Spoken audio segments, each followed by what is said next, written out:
오늘 예수님의 말씀을 보면 농부가 씨를 뿌리죠. 그 씨가 각각 4가지 땅에 뿌려집니다. 길가에 떨어지고 돌짝밭에 떨어지고 가시덤불에 떨어지고 마지막으로는 좋은 땅에 그렇게 떨어집니다. 각각 그 땅의 상태에 따라서 그 결과가 천차만별이죠. 길가에 떨어진 씨는 새들이 와서 다 쪼아 먹어버렸다. 그래서 열매는커녕 싹도 나지 못했고, 돌짝밭에 떨어진 씨는 겨우 싹은 틔웠는데 뿌리가 깊지 못해서 햇빛이 드니까 다 말라버렸다. 가시덤불에 떨어진 씨도 겨우 싹은 띄웠는데 가시덤불이 촘촘하게 햇빛을 막고 있어서 자라나지 못하고 말라버렸다.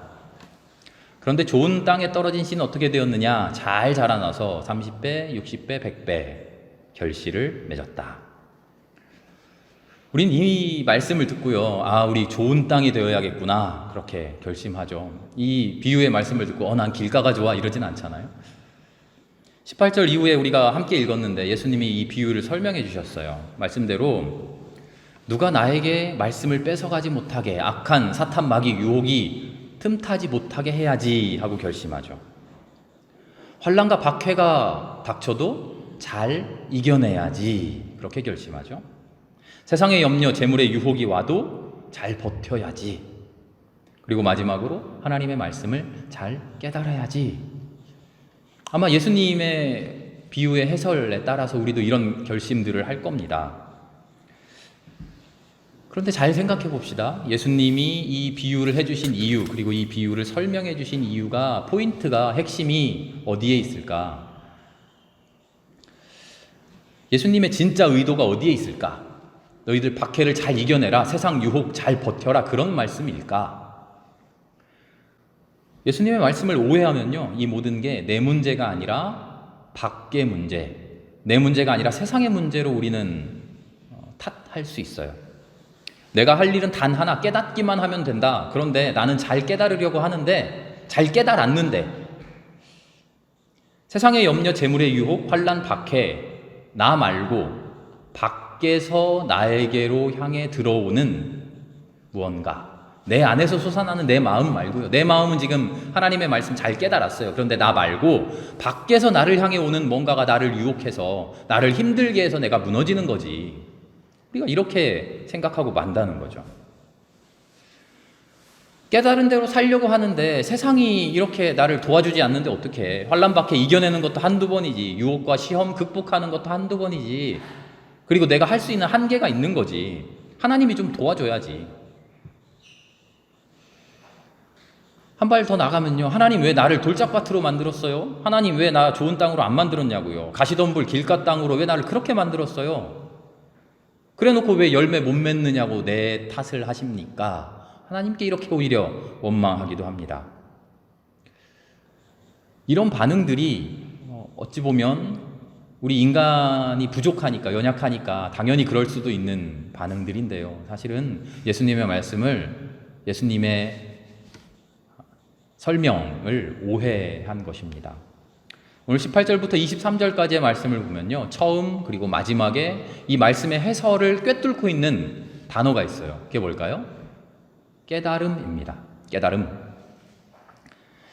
예수님이 이 비유를 하신 의도는 말씀을 제대로 깨달아라, 말씀을 깨닫는 게 중요하다, 이 말씀을 하시고 싶으신 거예요. 박해를 이겨내라, 뭐 그런 이야기도 있습니다만, 예수님이 하고자 하는 핵심, 말씀하고자 싶어하는 그 핵심은 말씀을 잘 깨달아라, 이 말이죠.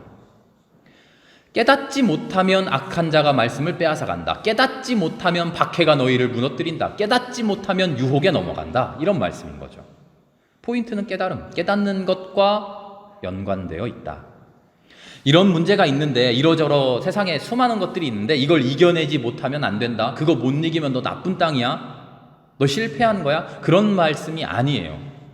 우리가 세상에서 겪어가는 모든 실패, 좌절, 무너짐, 이런 것들이 나하고는 상관없이 나의 외부에서 오는 힘이 나를 무너뜨린다, 그렇게 생각할 수 있겠는데, 사실은 내 안에 있는 나의 깨달음과 밀접한 관계가 있다라는 거죠. 하나라는 겁니다. 내 안에서, 내 마음속에서 하나님의 말씀을 깨닫는 것과 나의 밖에서 나에게 닥쳐오는 환난, 고통, 어려움, 세상 유혹, 그 모든 것들이 사실은 하나로 연관되어 있다는 겁니다. 말씀을 깨닫는 것과 박해를 이겨내는 것 별개의 것이 아니다. 말씀을 깨닫는 것과 세상 염려, 유혹 이겨내는 것 별개의 것이 아니다. 말씀을 깨닫는 것과 악한 자가 내 삶에 침투하는 것 별개의 일이 아니다 하는 거예요. 하나의 일이다. 똑같은 일이다. 이 비유에서만이 아닙니다. 예수님이 평생을 설교하셨고 예수님이 평생을 가르치셨던 말이 하나님의 말씀과 그 말씀을 살아내는 나의 삶이 별개가 아니다. 똑같은 것이다. 사실은 하나다. 그 말씀을 하고 계신 거죠. 바리새파 사람들, 율법학자들, 사두개인들, 수많은 종교인들에게 예수님이 항상 이 이야기를 하셔요. 당신들 종교인이잖아요. 하나님 말씀 잘 알잖아요. 율법 다 외우고 있잖아요. 세세하게 다 알잖아요. 하나님에 대해서, 종교에 대해서 잘 알고 있잖아요. 그런데 삶과 왜 하나 되지 못합니까? 하나님을 아는 것과 삶을 살아가는 그 삶이 당신들 왜 분리되어 있습니까? 그거랑 사실 똑같은 겁니다. 예수님의 주장이, 예수님의 외침이 바로 그거였죠.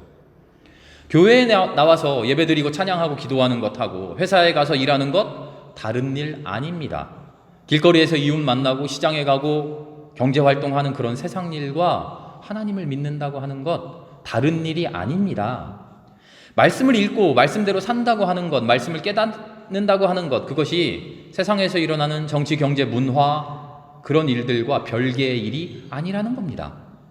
나는 하나님 잘 믿는다고, 하나님 말씀 잘 이해했다고, 깨달았다고 그렇게 자부하면서 세상에 나갈 때는, 나의 삶을 정작 살아낼 때는 내가 깨달은 하나님의 말씀 내 마음속 저 깊은 곳에 딱 묻어두고 세상살이는 세상살이고 신앙은 신앙이지, 세상살이 마치고 집에 와서 교회 가서 그때 하나님 말씀 또 잘 끄집어내서 살면 되지, 그런 게 아니라는 말씀이죠.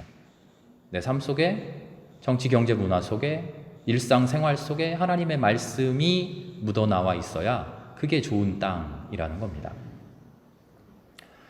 예수님이 특별히 요한복음에서 그런 말씀 많이 하시는데요. 하나다. 하나님과 나는 하나다. 세상과 나는 하나다. 너희들은 하나다. 그런 말씀 하시잖아요. 아버지와 나는 하나다 예수님이 말씀하시는데 이 말씀이 어떤 종교적인 교리가 아닙니다. 삼위일체 하나님, 성부, 성자, 성령 사실은 한 분이다. 그런 이야기가 아니에요. 아버지와 내가 하나다. 아버지로 상징되는 종교, 아버지로 상징되는 진리, 아버지로 상징되는 말씀, 그것과 나로 상징되는 일상의 삶, 나로 상징되는 삶의 구체성, 그것이 사실은 하나라는 겁니다. 추상적인 진리가 따로 있고 하나님의 말씀이 따로 있고 삶을 살아가는 내 존재가 따로 있어서 그거는 그거고 이거는 이거다, 그렇지 않다는 거죠. 아버지와 나는 하나다. 그렇게 하나 되지 못한 삶을 살아가는 게 우리 인간의 현실이다. 그러지 말자. 요한복음 17장을 보면 십자가 달리기 시기 전에 예수님 마지막으로 길게 기도하시잖아요. 그 기도의 핵심이 마지막에 이렇게 돼 있어요. 아버지, 당신과 내가 하나인 것처럼 저들도 아버지와 하나 되게 해주십시오. 말씀을 깨닫는다고 하는 것, 오늘 예수님의 비유 설명의 핵심인데요. 말씀을 깨닫는다고 하는 것은 글씨로 쓰여져 있는 그 언어를 해독한다는 게 아니죠. 말씀이 나와 하나가 되어서 나의 삶이 되느냐? 그렇게 말씀이 온전히 내 삶이 되었을 때, 그렇게 나의 삶이 하나님의 말씀과 일치되었을 때 악한 자가 내 삶을, 내 삶 속으로 틈타지 못한다는 거죠. 환난 박해가 나를 넘어뜨리지 못하고 세상 유혹이 나를 막아서지 못하는 겁니다. 그런데 제가 드린 이 마지막 말씀을 또 오해하시면 안 돼요. 말씀을 깨달으면 악한 자가 닥쳐오지 않는다, 그런 말이 아니에요. 말씀을 깨달으면 환난 박해가 없다, 그런 말씀 아니죠. 말씀을 깨달으면 세상 유혹, 염려, 말끔히 사라진다, 그런 말씀 아닙니다. 말씀을 깨달으면 말씀을 깨닫고 그 말씀대로 살아가려는 나의 의지로 인해, 그런 나를 아름답게 여기시고 그런 나를 사랑해 주시고 나와 함께 해주시는 하나님의 능력으로 인해 환난 박해가 나를 지배하지 못한다, 이런 말입니다. 나의 삶에 환난, 박해, 어려움, 유혹 계속 있어요. 그런데 그것이 나를 소나기에 놓고 마음대로 휘두르지 못한다는 말입니다. 우리의 삶의 환난 박해는 없어지지 않습니다. 세상 유혹, 염려 계속 있습니다. 하나님 왜 그러셨는지는 모르겠는데요. 야속하게도 환난과 박해를 우리와 함께 살아가도록 우리의 삶의 동행자로 만들어 주셨어요.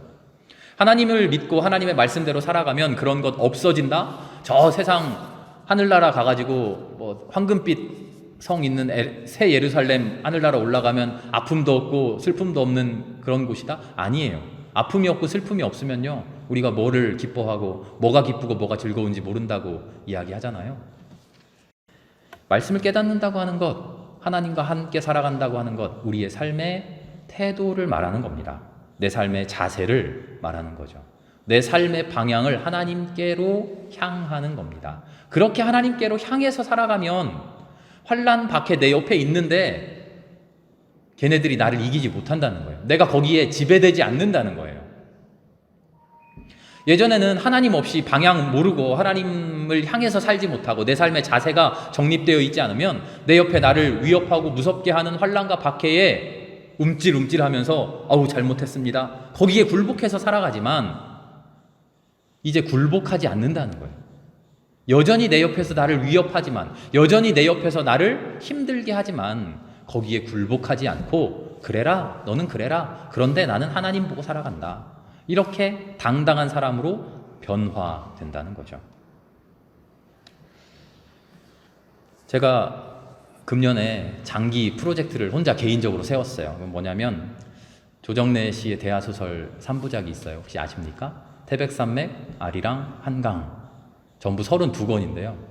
제가 당근마켓이라는 앱이 있는데 거기서 32권을 35,000원에 구했어요. 엄청 싸게 구했죠. 거의 한 권에 1,000원꼴로. 그래서 그 대하소설을 지금 독파하려고 태백산맥 다 읽었고 아리랑 이제 10권째 읽고 있어요. 그래도 아직도 멀었어요. 12권이 더 남았어요. 일제강점기, 해방 후 6.25 시기, 그리고 7, 80년대 산업화 시기, 우리 근대사의 큰 줄기를 꿰뚫고 있는 엄청난 대작입니다. 대하소설답게 등장인물이 한둘이 아니에요. 수십 명 정도가 아니라 수백 명이 나와요. 어떻게 그런 이야기를 엮어갔는지 참 놀라울 뿐이죠. 그 수많은 인물들을 묘사해내는데요, 그 인물들을 관통해 나가는 하나의 주제가 있어요. 하나의 시점이 있어요. 사람들을 표현해내는, 사람을 읽어내는 그 눈이 있다는 거죠. 똑같이 착하고 선한 사람인데요, 착한 사람인데 어떤 사람은 승승장구하고요, 어떤 사람은 정말 힘들게 살아요. 악독한 사람이 나오는데 어떤 악독한 사람은 인과응보에 아이 잘됐다, 그놈 참 통쾌하다 싶게 몰락하는 사람이 있는가 하면 어떤 악독한 사람은 잘 돼요. 눈꼴 씌워서 못 읽겠어요. 기분이 나빠서. 이 소설이 관심을 가지고 보여주는 것은 사람들의 성공 실패 이야기가 아니더라고요. 겉으로 보이는 결과가 아니더라고요. 마음속에 진리를 품고 마음속에 선한 것을 품고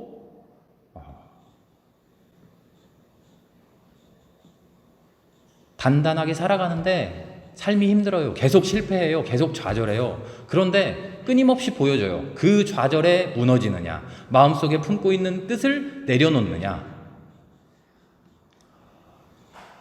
세상이 손가락질하고 그렇게 살면 안 된다고 하는데 양심의 소리가 있는데도 불구하고 내 악한 삶의 자세를 포기하지 않고 계속 붙들고 있는 사람, 그 사람의 중심을 계속 보여주는 거죠. 소설은 끊임없이 사람의 마음을 보여주더라고요. 이 사람 실패했냐 성공했냐가 아니라 이 사람 어떻게 끝까지 중심을 지켜내고 있는가, 이 사람 총뿌리가 나를 향해도 어떻게 그 마음을 지켜내고 있는가. 대단한 사람 아니에요. 영웅적인 사람 아니에요. 그냥 평범한 사람들이에요. 어떻게 보면 못난 사람들이에요.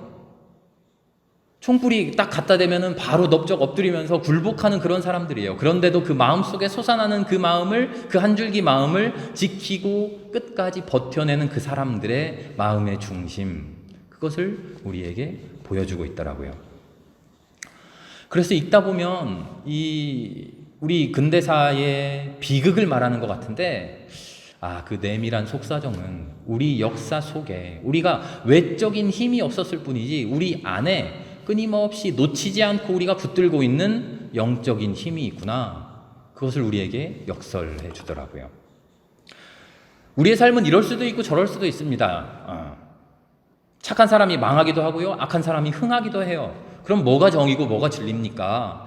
현상에 굴복하는 사람, 겉으로 드러나는 것에 휘둘리는 사람들, 이렇게 말하겠죠. 하나님 말씀 지키려고 해봐야 다 헛것이다. 세상에서 실패하고 몰락하면 말짱 꽝 아니냐. 그게 뭐냐? 난 그렇게 살기 싫다. 그건 신앙이 아닙니다. 나 하나님 말씀 깨달았고 하나님 말씀대로 살려고 노력했는데 안 되네. 세상 유혹이 너무나 강하네. 박해가 핍박이 너무나 심하네. 어쩔 수 없네. 그건 신앙을 허투루 배운 사람들의 변명입니다. 진짜 신앙은 겉을 들여다보는 게 아닙니다. 진짜 신앙은 겉을 바라보는 게 아니에요. 세상이 말하는 성공, 실패, 그런 것에 연연한 것이 아닙니다. 진짜 성공과 진짜 실패는 하나님이 내 마음속에 심어주신 말씀에 대한 깨달음, 하나님이 내 마음속에 심어주신 하나님의 마음, 그 마음을 내가 얼마나 굳게 붙들고 살아가느냐. 태백산맥 아리랑 그 소설 속에 나오는 수많은 필부들이 겉으로 보면 다들 찌질한 사람들이에요. 아무것도 아니에요. 실패한 인생들이에요. 그런데 그 안에 정의로움을, 의로움을, 양심을, 진리를 붙들고 살아가고 있어요. 그것을 붙들고 삶의 밑바닥에서 무너져 있는 거죠. 누가 실패자고 누가 성공한 사람입니까? 아무것도 아닌 모습으로 죽어가고 있지만 끝까지 의롭게 살아가려고, 끝까지 선하게 살아가려고 고집하는 그 사람들이 역사의 승리자들이죠. 우리 신앙의 언어로 말하자면 하나님과 하나 되어 하나님을 믿는 신앙 가지고 내 삶을 아름답게 돌파해내는 사람들이죠.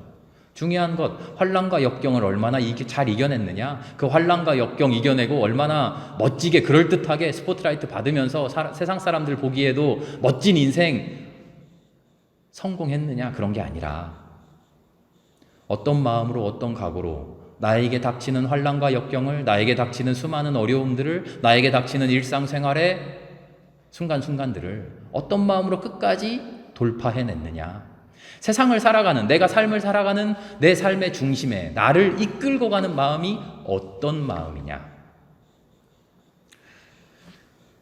주보의 그림 제가 계속 싣고 있어요. 오늘 아마 이 직업회더 신부님의 그림 마지막 그림인데요. 주의 깊게 계속 보시는지 모르겠습니다. 오늘 그림은 폭풍우 치는 갈릴리 바다를 제자들과 함께 배를 타고 건너가시는 모습이에요. 맨 위에, 그러니까 배의 맨 끝인데요. 맨 위에 예수님이 하얀 옷을 입고 주무시고 계세요. 제자 하나가 막 급하게 흔들어서 지금 깨우고 있죠. 예수님이 지금 주무시고 계실까요? 물론 성경 말씀에 그렇게 나와 있죠. 배 맨 뒤에서 예수님 주무시고 계셨다. 저 오늘 설교를 준비하면서요, 이 그림을 다시 봤는데 예수님이 주무시는 걸로 보이지 않더라고요. 파도에 정신 팔리지 않고, 나의 삶을 흔들어대는 세상 풍랑에 정신 팔리지 않고, 세상살이, 박해, 고난, 유혹, 염려, 그런 것에 눈길 팔지 않고 하나님께 집중하기 위해 오히려 눈을 질끈 감아버리시는 예수님의 그 각오를 표현한 거 아닐까? 눈을 뜨면 보이잖아요. 눈을 뜨면 그 험한 풍랑이 보이잖아요. 그래서 지금 제자들 어떻게 하고 있어요? 막 노를 붙들고 막 물 퍼내면서 지금 정신 없잖아요. 눈을 뜨면 세상 박해를 바라보면, 세상 어려움을 바라보면 나도 그렇게 살 것 같아서, 그런데 내 안에 있는 하나님이 주신 말씀 열심히 물 퍼내느라고, 노젓느라고, 돛 붙드느라고 그 마음을 잊어버릴까 두려워. 그게 더 두려워. 파도보다도 그게 더 두려워서 눈을 질끈 감고 하나님께 집중하고 계신 거 아닐까? 우리가 그렇게 살아야 되는 거 아닐까? 베드로가 예수님 오시는 거 보고 주님 나도 그 바다 위 걸어보고 싶습니다 하잖아요. 한 발 두 발 걷다가 파도를 바라보고 물속에 빠져버리잖아요. 파도 바라볼 거 뭐 있습니까? 예수님만, 주님만 바라보라는 거죠. 그런데 주님만 바라보는 게 힘들어요, 실질적으로. 왜? 파도가 너무나 거세니까요. 그래서 예수님이 보여주시는 거죠. 눈을 질끈 감고. 눈을 감으면 파도가 사라집니까? 아니에요. 파도는 여전히 있어요. 그러나 파도에 집중하는 게 아니라 나는 주님께 집중하겠다. 나의 마음의 방향을 보여주는 거죠. 성남 파도 계속 있습니다. 풍랑 계속 몰려옵니다. 배 뒤집어질지도 몰라요. 예수님은 하나님께 열심히 기도했는데 배 뒤집어져가지고 익사해서 죽을 수도 있어요. 하나님이 그렇게 인도하실 수도 있어요. 그럼 실패자입니까? 사람들이 손가락질하면서 하나님 믿는다고 기도하더니만 물에 빠져 죽었네 하고 야유 조롱할까요? 하나님은 어떤 마음을 보실까요? 내가 물에 빠져 죽는 그 지경에 이르렀어도 끝까지 하나님을 바라보고자 하는 내 마음 중심, 그것을 바라보지 않으실까요? 그리스도가 바로 그런 삶의 자세의 전형을 보여주신 분이죠. 십자가에서 죽었습니다. 허망하게 죽었어요. 실패한 것입니까? 아니다. 내 삶을 가득 채우고 있는 나의 고민을 봐라. 나는 무엇 가지고 고민했는지 알아? 하나님의 말씀 가지고 고민했어. 끝까지 고민했어. 그 고민을 내려놓지 않았어. 그 고민을 포기하지 않았어. 언제까지? 십자가에 죽을 때까지 난 그 고민을 계속 붙들고 있었어. 그래서 주님 돌아가시면서 그러잖아요. 다 이루었다. 하나님을 마침내 만나고 마침내 하나님과 하나 된 것을 봐라. 내 삶 속에서 내가 붙들고 있던 진리와 내가 살아가는 삶의 방향이 마침내 하나 된 것을 보아라. 나는 그것을 끝까지 붙들어서 십자가에 죽은 것 아닌가? 그것이 구원이고 그것이 참된 삶이다. 그것이 하나님이 우리에게서 원하시는 삶의 모습이다. 우리에게 다가오는 세상 환난, 박해, 세상 염려, 유혹, 그런 것들 세상의 물음이야. 우리에게 던지는 퀘스천, 나에게 던지는 신앙적인 물음입니다. 그 물음 앞에 우리가 어떻게 대답하느냐, 그것이 신앙의 승리를 좌우하죠. 세상의 문제에 이길 수도 있고 질 수도 있습니다. 그러나 세상에서 이기기 위해 신앙에서 지는 사람 되지 말자. 신앙에서 이기기 위해 기꺼이 세상에서 지는 사람 되자.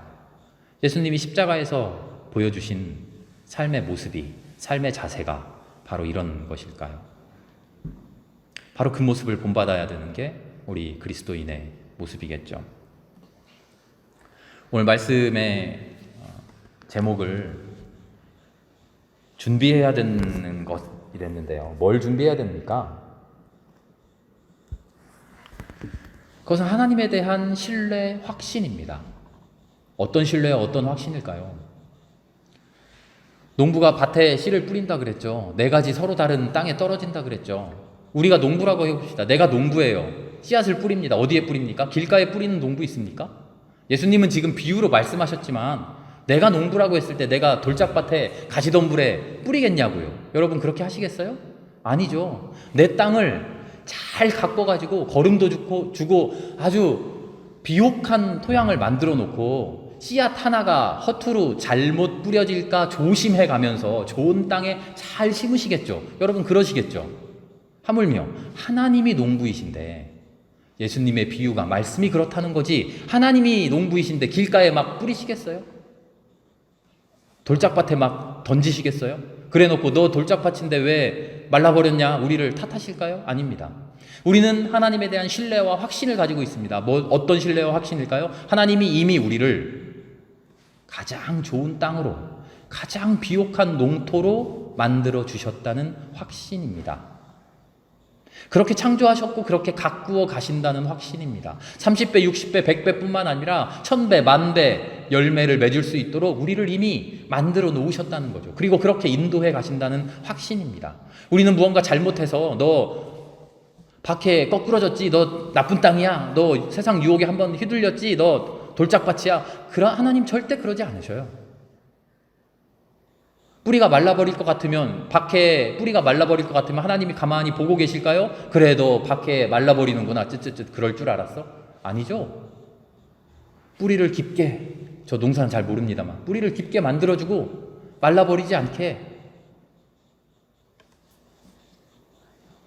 사랑 많으신 농부께서 그렇게 하시겠죠. 우리가 해야 되는 일은 하나입니다.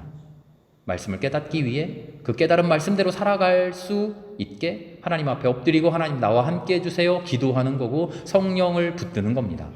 그렇게 엎드려져서 주님과 대화하는 겁니다. 환난과 역경, 나에게 몰아치는 폭풍우, 그 폭풍우만을 바라보는 게 아니라 그 폭풍우를 앞에서 눈을 질끈 감고 주님과 대면하는 겁니다. 그렇게 살아가는 거죠. 환난과 역경 무너뜨릴 수 있습니다. 세상 염려와 유혹, 질 수도 있고 실패할 수도 있겠죠. 그러나 이기고 지고 실패 성공, 그게 중요한 게 아니라 그 앞에서 나는 무엇을 붙들고 살아갔느냐, 주님 앞에 그것을 내놓아야겠죠. 주님께 토로하고 주님과 상의하고 주님과 함께 고민하는 우리가 되기 바랍니다. 주님께 투정 부리고 주님께 화내고 주님께 떼쓰는 그런 우리가 될 수 있기를 바랍니다. 그러면 주님이 대답해 주십니다. 그 대답에 순종합시다.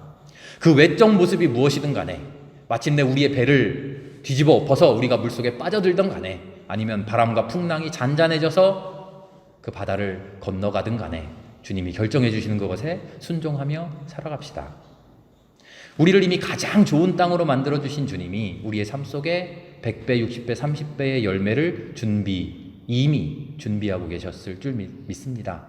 그 열매가 어떤 모습일지는 모르죠. 우리의 눈에 보이는 열매 아닐 겁니다. 우리가 셀 수 있는 그런 열매 아닐 겁니다. 우리가 좋은 열매구나, 이건 별로구나 하고 판단할 수 있는 그런 열매도 아닐 겁니다. 어쩌면 그 환난과 박해 그 자체가 열매일지도 모릅니다. 우리는 그저 주님과 하나 되어서 나를 좋은 땅으로 만들어주신 주님을 믿고 확신하며 나라고 하는 땅에서 하나님이 거두어 들이실 아름다운 열매를 기대하고 소망하며 그렇게 살아가는 우리 모두가 될 수 있기를 기도합니다. 함께 기도하겠습니다.